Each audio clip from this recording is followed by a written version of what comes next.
हाय बच्चों, welcome to समर्पण विद्यादान।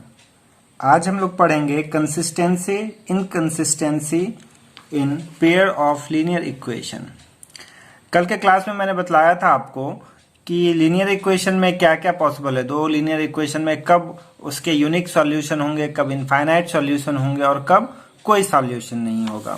ये आपके linear pair of linear equation in two variable का ये पार्ट है। ठीक है, इससे पहले हमने ये सारा पार्ट करवा दिया है और पॉलिनोमियल करवा दिया है। जिन्हें ये वीडियो नहीं मिला है वो मेरे चैनल पे जाके देखें और इन सारे वीडियो को देख के अपना प्रिपरेशन स्ट्रांग करें। ठीक है, तो आज हम लोग कंसिस्टेंसी तो कल के क्लास में हम लोगों ने देखा कि लीनियर इक्वेशन जो है उसको वो दो तरह के हो सकते हैं, या तो वो कंसिस्टेंट होगा या इनकंसिस्टेंट होगा। ठीक है, तो जब कंसिस्टेंट होता था हमारा लीनियर इक्वेशन तब क्या होता था कि दो कंडीशन होता था कि या तो लाइन इंटरसेक्ट करते थे, दोनों इक्वेशन के लाइन इंटरसेक्ट करते थे, उसका कंडीशन ये होता था। ठीक है, और उसको हम लोग उसमें हमें यूनिक सॉल्यूशन मिलता था। और एक होता था कि जब दोनों इक्वेशन एक ही हो, मतलब एक लाइन के ऊपर दूसरा लाइन कोइंसाइड कर जाता था और हमारे पास इनफाइनाइट सॉल्यूशन मिलते थे। तो ये दो केस हमने कंसिस्टेंट में देखा था, कल के क्लास में मैंने बतलाया था। ठीक है, और पैरेलल लाइन के केस में मैंने बतलाया था जब दोनों इक्वेशन में a1 by a2 equal to b1 by b2 हो और कांस्टेंट टर्म इक्वल ना हो तो उसको हम लोग कहेंगे इनकंसिस्टेंट। ठीक है, और उस केस में हमारा कोई सॉल्यूशन नहीं मिलेगा। ठीक है, तो आज हम लोग इसी आधार पे अपना आज का कुछ सम्स करेंगे एनसीईआरटी से। ठीक है, तो कॉपी कलम निकाल लें और शुरू हो जाएं। देखिए, क्वेश्चन नंबर 1 और 2 मैंने एक्सरसाइज 3.2 से करवा दिया था। एनसीईआरटी एक्सरसाइज 3.2 से क्वेश्चन नंबर 1 और 2 मैंने पिछले वीडियो में करवा दिया था।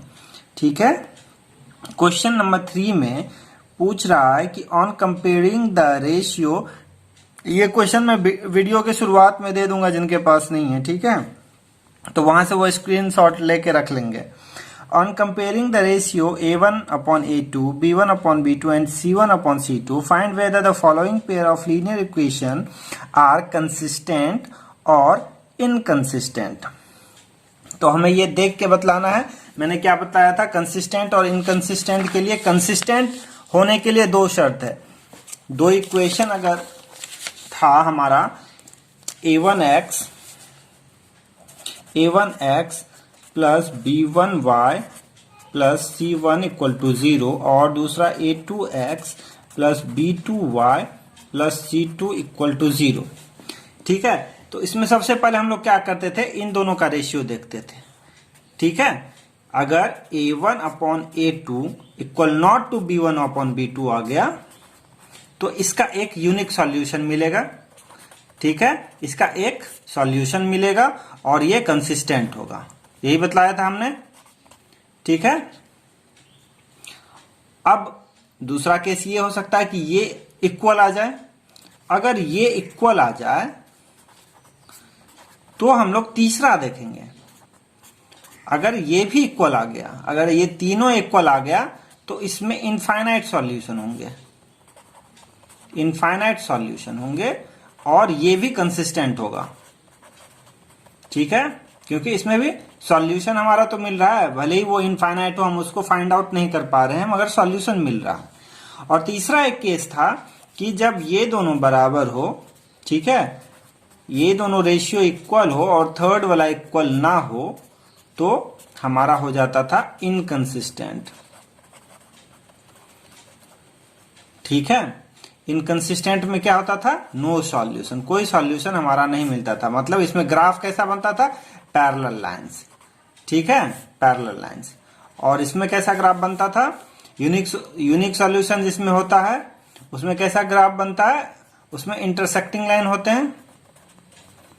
ठीक है, लाइन दोनों को एक पॉइंट पे इंटरसेक्ट करेंगे। और इनफाइनाइट सॉल्यूशन में क्या होता है, कोइंसिडेंट लाइन, कोइंसिडेंट लाइंस। तो ये सारा चीज हमने पढ़ा था। तो अब हमारा जो क्वेश्चन में इक्वेशन सब दे रखा है, उसमें सिंपली देख लेंगे, चेक कर लेंगे, एक दो करके मैं बता दे रहा हूँ, बाकी आप खुद से कर लेंगे। क्वेश्चन नंबर फर्स्ट क्या है, 3x + 2y = 5 और 2x - 3y = 7, ये दो क्वेश्चन है। तो इसमें देख लेंगे a1/a2 क्या होगा, 3/2 कोफिशिएंट ऑफ x, इस इक्वेशन का x का कोफिशिएंट, और इस इक्वेशन यही है ना a1 a2, तो 3/2 आया। b1/b2 क्या आया, 2/-3 कोफिशिएंट ऑफ y क्या है। इसको सबसे पहले हम लोग क्या करेंगे ना, इसको इस फॉर्म में लिखेंगे, a1x b1y c1 के फॉर्म में। ये फॉर्म हमारा स्टैंडर्ड फॉर्म है ना पेयर ऑफ लीनियर इक्वेशन का। तो ये क्या हो जाएगा, 3x + 2y - 5 = 0, और ये क्या हो जाएगा, 2x - 3y - 7 = 0। ठीक है, हम यहां से भी डायरेक्ट कर सकते थे, मगर कई बच्चों को कंफ्यूजन हो जाता है, इसीलिए मैंने इसको इस फॉर्म में रख दिया। ठीक है, तो यहाँ पे हमने क्या देख लिया कि a1 a2 और b1 b2 इक्वल नहीं है। यहीं पे हम लोग कह देंगे कि ये यूनिक सॉल्यूशन होगा, a1/a2 = not to b1/b2।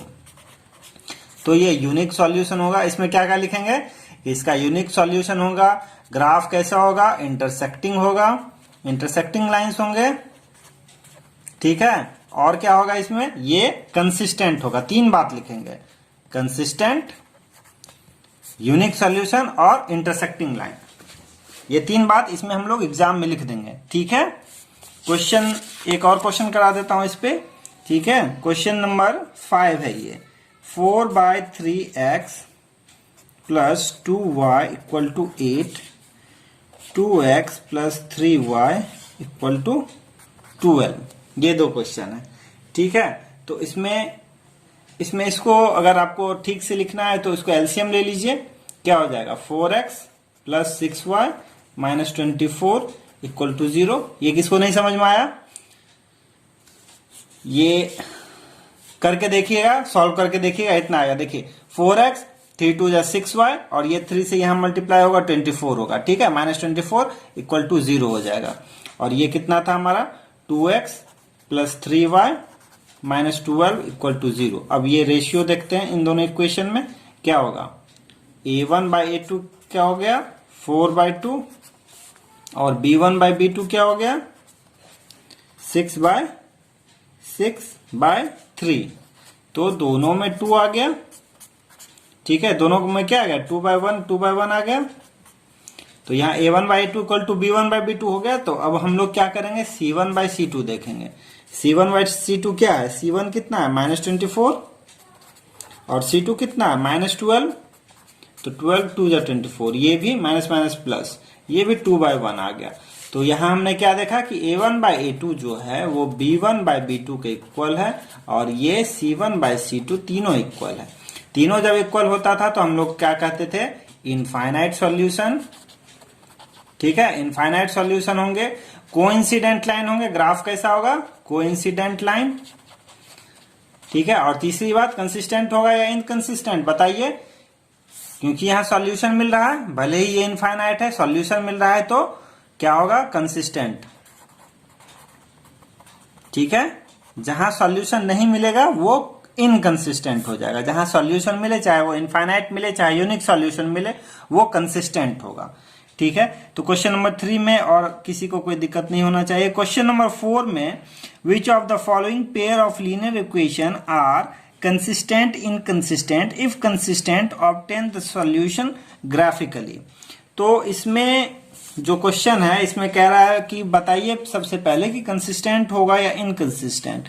First number है 4 का, फर्स्ट नंबर है x + y = 5, 2x + 2y = 10।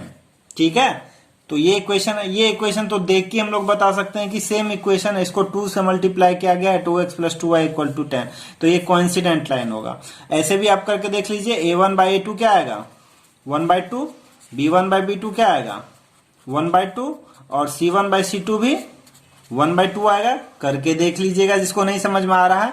इससे हम लोग लिखेंगे a1/a2 = b1/b2 = c1/c2। तो हम लोग क्या लिखेंगे, coincident line, infinite solution, coincident line और कंसिस्टेंट। ठीक है, इसको ग्राफ पे हम लोग कैसे दिखाएंगे, इसका एक ग्राफ प्लॉट कर देंगे, एक ही लाइन आएगा, जो भी आएगा x plus y equal to 5 है तो x का वैल्यू 0 तो y का वैल्यू 5 और y का वैल्यू 0 तो x का वैल्यू 5। इस तरह से ये 5 पॉइंट से इस तरह से जाएगा। मान लीजिए ये 5 पॉइंट है x एक्सिस y एक्सिस पे, तो इस तरह से ये जाएगा, ठीक है। और दूसरा लाइन भी इसी तरह से जाएगा, इसी पॉइंट से। इसको करके देखिएगा, इस तरह से ग्राफ बनेगा, ठीक है। 5 पॉइंट इधर x एक्सिस और y एक्सिस पे ये बना करके अगर आप हमें व्हाट्सएप करें तो मुझे बहुत खुशी होगी। ये करके दिखाइएगा, ठीक है। एक जो टफ वाला ग्राफ होगा वो मैं बता दूंगा। एक कौन सा ले लूं बताइए, जैसे कि 3rd नंबर लेते हैं, क्वेश्चन नंबर 3, अलग कलर ले लो, 3। देखिए क्या है, 2x plus y minus 6 equal to 0, 4x minus 2y minus 4 equal to 0, ठीक है। इसमें क्या होगा, a1 by a2, 2 bye 4, 1 bye 2, ठीक है। b1 बाय b2 कितना आ गया, 1 बाय माइनस 2, ठीक है। b1 by b2 1 bye minus 2 और c1 बाय c2 क्या आ गया, 6 बाय 4, माइनस 6 बाय माइनस 4। यहाँ 1 बाय माइनस 2 था और तो ये कितना हो गया, 2 3 जा 6, 2 2 जा 4, 3 बाय 2। तो यहाँ पे हमने शुरू में ही देख लिया है कि a1 बाय a2 जो है वो b1 बाय b2 के बराबर नहीं है। 2x plus y minus 6 equal to 0, 4x minus 2y minus 4 equal to 0। a1 by a2 जो है वो b1 बाय b2 के बराबर नहीं है। a1 by a2 equal not to b1 by b2। तो यहाँ यूनिक सॉल्यूशन होगा। अब इसका सॉल्यूशन हम लोग करके देखते हैं क्या आएगा। चलिए 2x plus y minus 6, 2x plus y minus 6, इसको ब्लैक ही रहने दे, 2x प्लस वाई माइनस 6, ठीक है, इक्वल टू 0। इससे क्या होगा, y equal to 6 minus 2x होगा। 6 इधर जाके पॉजिटिव, 2x इधर जाके निगेटिव, ठीक है। और इसको हम लोग x y करके वैल्यू निकालेंगे, क्या आएगा, x और y equal to 6 minus 2x। तो 2-3 वैल्यू निकाल लेंगे, बहुत हो गया। देखिए सबसे पहले हम लोग क्या करेंगे ना, x वाला टर्म 0 कर देंगे। x वाला टर्म जब हम लोग x इक्वल टू 0 करेंगे तो ये 0 हो जाएगा, तो y इक्वल टू 6 निकलेगा। अब y इक्वल टू जब 0 करेंगे, सपोज कीजिए y 0 हो गया, तो इधर 2x इक्वल टू 6 होगा, तो x इक्वल टू 3 होगा। ऐसे भी x इक्वल टू 3 डाल के देखिए, 3 2 6 माइनस 6, y इक्वल टू 0 आएगा, है ना। तो ये 2 पॉइंट हम लोग सबसे पहले फाइंड आउट करेंगे कि जब x 0 होगा तो क्या होगा, जब y 0 होगा तो क्या होगा। इसके बाद कोई भी आर्बिट्रेरी पॉइंट ले लीजिए, उसको फाइंड आउट कर लीजिए। जैसे कि 1 रखते हैं x का वैल्यू, तो 6 माइनस 2 4, 2 रखते हैं तो 6 माइनस 4 2, इस तरह से आएगा। और दूसरा इक्वेशन क्या था, 4x minus 2y minus 4 equal to 0। तो इससे क्या आएगा, 2y equal to 4x minus 4। 2y को इधर हमने भेज दिया, 4x minus 4 as it is रह गया, फिर इसको रीअरेंज करके इस तरह से लिख दिया, ठीक है। 2 सब में कॉमन है तो हटा दीजिए, y इक्वल टू क्या आएगा, 2x माइनस 2, ये 2x माइनस 2, 2 यहां से भी गया, कॉमन ले लिया 2 हमने, 2x माइनस 2 अंदर में बचा, 2 2 कैंसिल हो गया। ये करके देखिएगा, नहीं समझ में आ रहा है तो ठीक है। इसका फिर सॉल्यूशन निकालते हैं, क्या होगा, इस तरह से ये x का वैल्यू होगा, ये y equal to 2x minus 2 हो गया। कैसे कैसे वैल्यू रखेंगे, सबसे पहले मैंने क्या कहा था, x का वैल्यू 0 डाल दीजिए, तो y का वैल्यू माइनस 2 हो गया, ठीक है। ये 0 हो गया तो y का वैल्यू माइनस 2 हो गया। अब क्या करेंगे, y को 0 कर दीजिए, तो 2x इक्वल टू 2, तो x इक्वल टू 1 होगा। वैसे भी x का वैल्यू 1 डाल के देखिए, तो 2 माइनस 2 0 हो गया y। और तीसरा एक और पॉइंट ले लीजिए, x का वैल्यू 2 डाल दीजिए, तो 2 2 जा 4 माइनस 2, y का वैल्यू भी 2 आएगा, ठीक है। इसमें किसी को दिक्कत नहीं। अब इसको हम लोग प्लॉट कर लेंगे, x एक्सिस y एक्सिस लेके। आप लोग ग्राफ पेपर पे करेंगे। ग्राफ पेपर पे कैसे करना है, मैं शुरू में एक ग्राफ पेपर पे बना हुआ पिक डाल दूंगा और उसमें जैसे प्लॉटिंग किया गया है वैसे ही आप प्लॉट करेंगे। इसको अभी देखिए, हम लोगों को क्या क्या ध्यान में रखना है कि x का मैक्सिमम वैल्यू 3 तक ही गया है, y का मैक्सिमम वैल्यू 6 तक गया है। तो इस तरह से हम लोग लेंगे इसमें पॉइंट्स, ये इस तरह से इधर एक्स एक्सिस, इधर एक्स डैश कर दीजिए, इधर वाई कर दीजिए, इधर वाई डैश कर दीजिए। ठीक है, यहाँ 0 लिखना है और इधर 1 2 3 4 5, वाई 6 तक गया, 1 2 3 4 5 6। नेगेटिव में 2 तक ही गया तो 2 3 करके छोड़ देंगे। ठीक है, तो इस पे पॉइंट लिख देंगे 1 2 3 4 5 6 -1 -2 -3 -4, इधर भी -1 -2 -3। ठीक है, अब हमारे पॉइंट क्या क्या थे, इस तरह से एक्स एक्सिस वाई एक्सिस हो गया। अब हमारे पॉइंट क्या क्या थे उसको हम लोग प्लॉट करते हैं। एक क्या था इसमें, x इक्वल टू 0 तो y इक्वल टू 6। कैसे करेंगे देखिए, x equal to 0, x equal to 0 कहाँ होता है, ओरिजिन पे होता है। x इक्वल टू 0 देखिए, x एक्सिस पे y का वैल्यू 0 होता है और y एक्सिस पे x का वैल्यू 0 होता है। इस चीज को हमेशा याद रखिएगा। ठीक है, तो 0 6 जब भी पॉइंट कहे 0 6 तो सीधे y एक्सिस पे एक पॉइंट ले लेना है, और उसी तरह 6 0 जब कहे 6 0 तो x एक्सिस पे 6 0 ले लेना है। ठीक है, जब y कोऑर्डिनेट 0 होगा तो वो x एक्सिस पे आएगा, जब x कोऑर्डिनेट 0 होगा तो वो y एक्सिस पे आएगा। इस बात को ध्यान में रखिएगा, कभी दिक्कत नहीं होगा। 3 0 है तो 3 0 ये पॉइंट आएगा क्योंकि y कोऑर्डिनेट 0 है, x एक्सिस पे 3 y एक्सिस पे 0। और तीसरा क्या है 1 4, x एक्सिस पे 1 y एक्सिस पे 4, तो इस तरह से आएगा। और 2 2, x एक्सिस पे भी 2 y एक्सिस पे भी 2, ये इस तरह से आएगा। ठीक है, इसको मिला दीजिए, ये सारा पॉइंट टच होते जाएगा। जब आप ग्राफ पे बनाएंगे ना तो ये सारा एकदम स्ट्रेट लाइन इस तरह से जाएगा और ये 6 और 3 पॉइंट से होके गुजरेगा। ठीक है, ये एक ग्राफ हो गया। ये किसका ग्राफ हमने निकाला, 2x plus y minus 6 equal to 0। उस जो आप लाइन ड्रॉ करेंगे ना, उस लाइन पे उस इक्वेशन का नाम लिख देना है। ठीक है, और अगर बेहतर हो तो इस सारे पॉइंट का कोऑर्डिनेट लिख देना है। ठीक है, ये क्या था 3 0, ये क्या था 0 6। ठीक है, और ये सब भी लिख देंगे तो बेहतर रहेगा, नहीं भी लिख सकते हैं। जहां पे कहेगा कि कई जगह कहता है कि ट्रायंगल बना के उसके वर्टिसेस को का कोऑर्डिनेट लिखिए, तो वहां पे हम लोग लिख देंगे।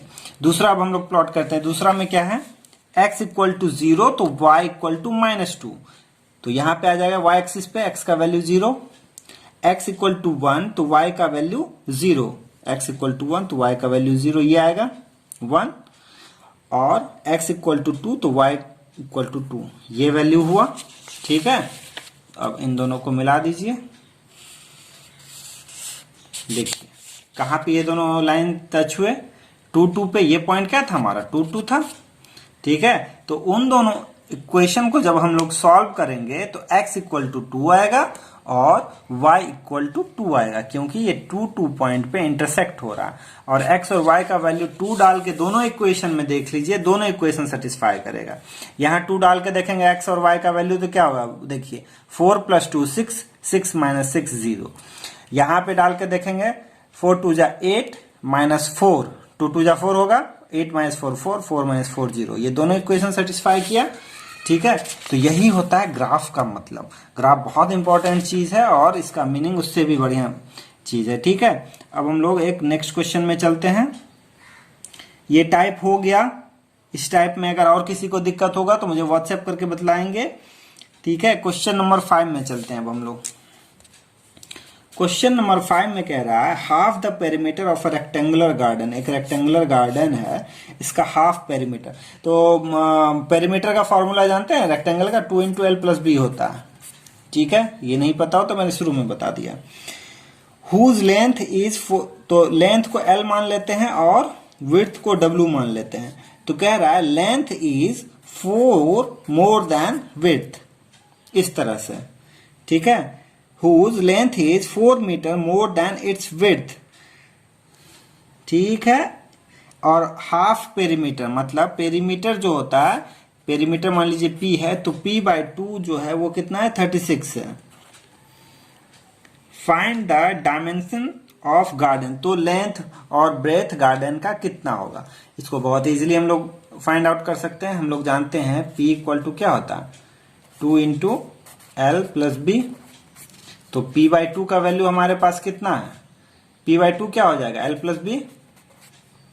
ठीक है, तो L प्लस बी का वैल्यू क्या होगा, P/2 का वैल्यू कितना है 36 is equal to L plus b. तो इससे हमारे पास L plus b equal to क्या होगा 36।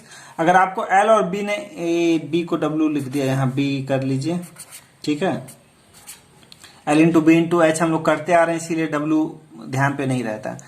तो ये B हो गया। अब L प्लस, जिसको L भी नहीं समझ में आ रहा वो एक्स वाई करके भी कर सकते हैं। ठीक है, L plus b equal to 36 है और L equal to b plus 4 है। तो इन दो इक्वेशन को सॉल्व कर लेंगे आप लोग। ठीक है, कह रहा है कि फाइंड द टाइम, इन दो इक्वेशन को सॉल्व कर लीजिए। तो इससे क्या आएगा, L plus b equal to 36 और L minus b equal to 4। ये b इधर आ गया तो L minus b equal to 4। इन इक्वेशन 1 2 लिखेंगे, जैसे आप लोग करते हैं वैसे करेंगे। मैं यहाँ शॉर्ट में समझा दे रहा हूं। ठीक है, ये दोनों को अगर हम लोग माइनस करेंगे, ये माइनस हो जाएगा, ये प्लस हो जाएगा, ये माइनस हो जाएगा। तो L minus L cancel, b plus b 2b equal to ये 36 माइनस 4 32। तो b का वैल्यू क्या आ जाएगा 16। तो इससे L का वैल्यू क्या आ जाएगा 20। ठीक है, यही हो जाएगा डायमेंशन, लेंथ गार्डन का इतना हो जाएगा और ब्रेथ इतना हो जाएगा। ठीक है, किसी को कोई दिक्कत। नेक्स्ट क्वेश्चन है,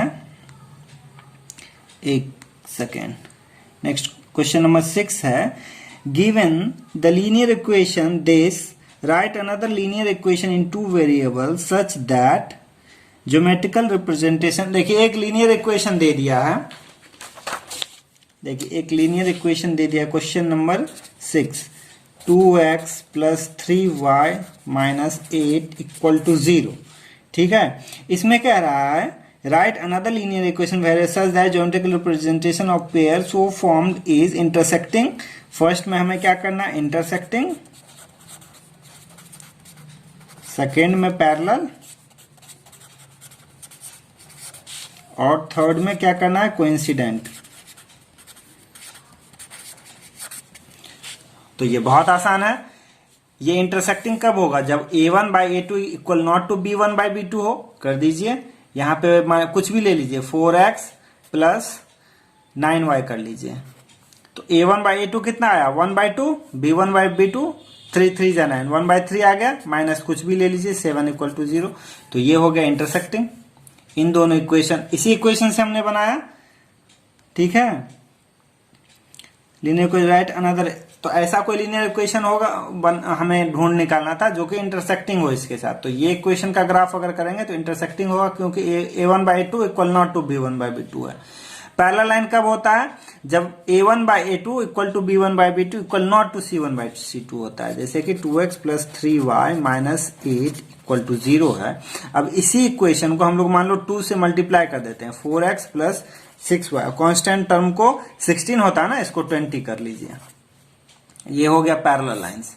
ये करके देख लीजिएगा, क्योंकि a1 by a2 equal to b1 by b2 equal not to c1 by c2 हो जाएगा। तो ये हो जाएगा पैरेलल।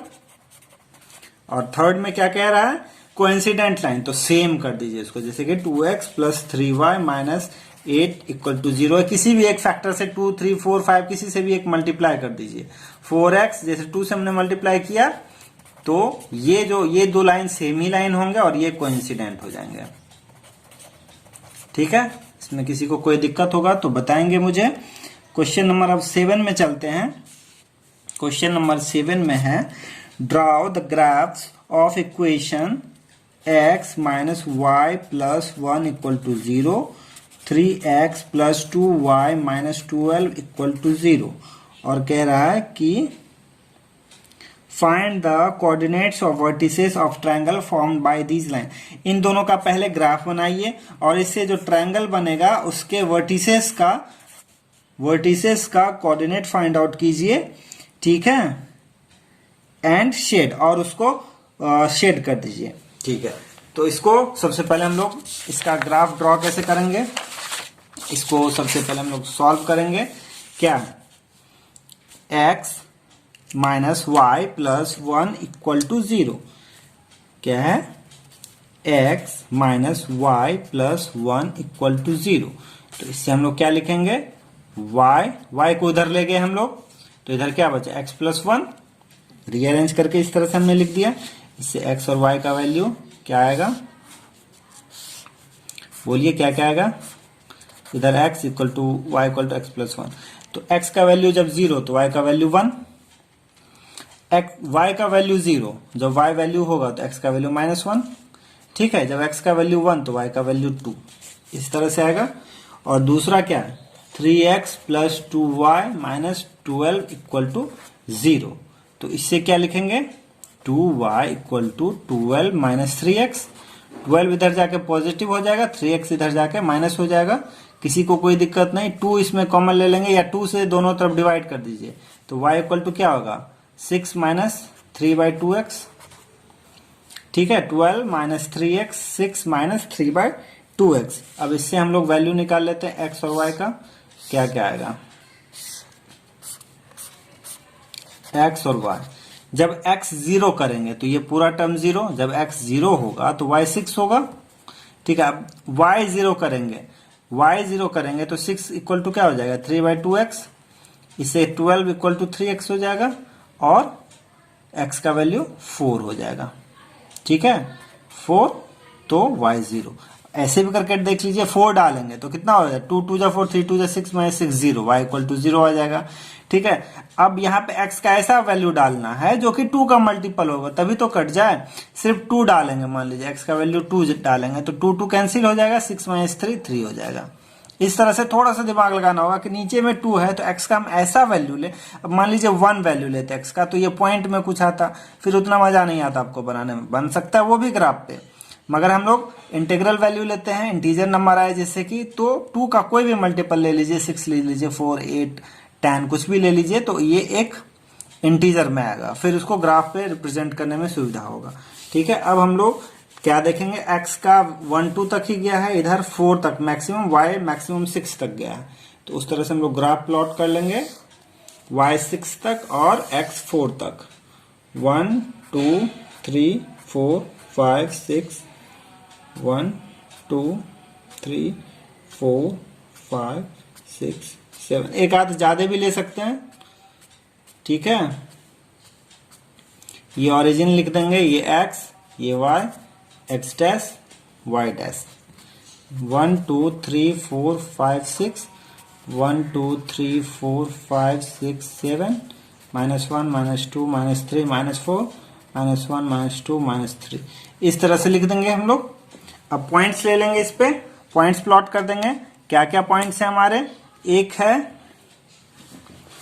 x इक्वल टू 0, तो 0 1 है। 0 1 कहाँ होगा? y एक्सिस पे। मैंने बतलाया था जब शुरू में 0 होगा तो उसको y एक्सिस पे ले लेना है, जब बाद में 0 होगा तो उसको x एक्सिस पे ले लेना है। शुरू में 0 है, 0 1 पॉइंट है ना, 0 1 पॉइंट y एक्सिस पे होगा। इसको एकदम इजीली याद रख लीजिए, शुरू में 0 होगा तो सीधे हम लोग y एक्सिस पे 1 ले लेंगे, बाद में 0 होगा तो सीधे x एक्सिस पे ले लेंगे। जैसे कि -1 0 है, सीधे x एक्सिस पे -1 पॉइंट ले लेंगे, ये हो गया -1 0 पॉइंट। 0 -1 होता है तो y एक्सिस पे -1 ले लेते हैं। ठीक है, ये चीज जिसको नहीं समझ में आया बताइएगा, मैं उसको फिर एक्सप्लेन करके बतलाऊंगा। और -1 0 हो गया। तीसरा क्या है? 1 2, जब x का वैल्यू 1 तो y का वैल्यू 2, तो यहां पे आएगा x का वैल्यू 1 तो y का वैल्यू 2। तो ये ग्राफ कैसा होगा? ऐसा।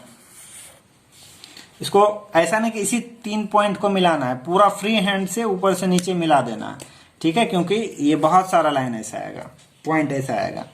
ठीक है, दूसरा हम लोग करते हैं। दूसरा क्या होगा? x इक्वल टू 0 तो y को 0 6 है, शुरू में 0 है। ठीक है, तो सीधे y एक्सिस पे चले जाएंगे, x इक्वल टू 0 तो y इक्वल टू 6, ये वाला पॉइंट था। फिर 4 0, बाद में 0 है तो x एक्सिस पे आ जाएगा, 4 0 ये पॉइंट मिलेगा हमें। और तीसरा पॉइंट क्या है? 2 3, x इक्वल टू 2 तो y equal to 3, x equal to 2 तो y इक्वल टू 3, इस पे आएगा कहीं पे। ठीक है, इस पे, इसी लाइन पे आएगा। ठीक है, क्योंकि 2 3 पॉइंट जो है इसमें भी आएगा।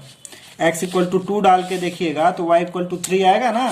इस इक्वेशन में x इक्वल टू 2 डालिएगा ये कोशिश कीजिए कि ये पॉइंट हम लोग लिख लें। मैंने बतलाया था पिछले क्लास में कि पहले सॉल्व करके देख लेंगे कि कौन सा पॉइंट हमें लिखना है।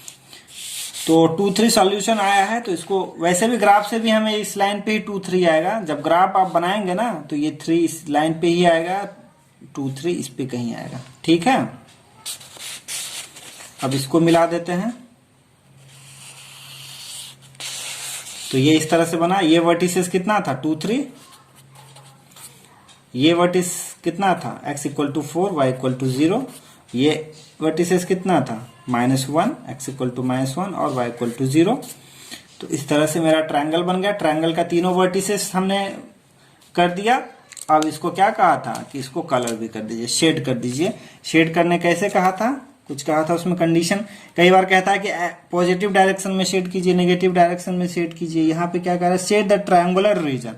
तो जो ट्रायंगुलर रीजन है इसको शेड कर दीजिए। तो इस तरह से हम लोग ट्रायंगल को शेड कर देंगे। ठीक है, आप जितना अच्छा से इसको कर सकें, यही हो गया। ठीक है, तो एक्सरसाइज 3.2 NCERT समाप्त हो गया। इस टॉपिक पे या जितने भी टॉपिक मैंने अभी तक पढ़ा दिए हैं, उस टॉपिक पे किसी भी बच्चे को कहीं भी किसी भी सम में किसी भी बुक के सम में, जरूरी नहीं है कि NCERT से आप RS अग्रवाल करते हो तो RS अग्रवाल की, या जो कोई भी बुक से आप सॉल्व करते हो, जहां से भी सॉल्व करते हो, वहां का क्वेश्चन आप मुझे व्हाट्सएप कर दें या टेक्स्ट कर दें। टेक्स्ट पे अपना नंबर छोड़ दें या फेसबुक पे आप मैसेज कर दें। फेसबुक पे हमारा समर्पण विद्यादान करके पेज है। ठीक है, आप सर्च करेंगे तो मिल जाएगा। वहां पे भी आप हमें मैसेज करके वहां से आप सॉल्यूशन प्राप्त कर सकते हैं, या आपको हो सकेगा तो मैं वीडियो क्लास भी दे दूंगा। ठीक है, बस आपको समझाना है और आपके बोर्ड के प्रिपरेशन इतने अच्छे कराने हैं कि इस बार आपको बोर्ड में 90%, 95%, 99% आसानी से आए। मैथ से डरना नहीं। Bye bye.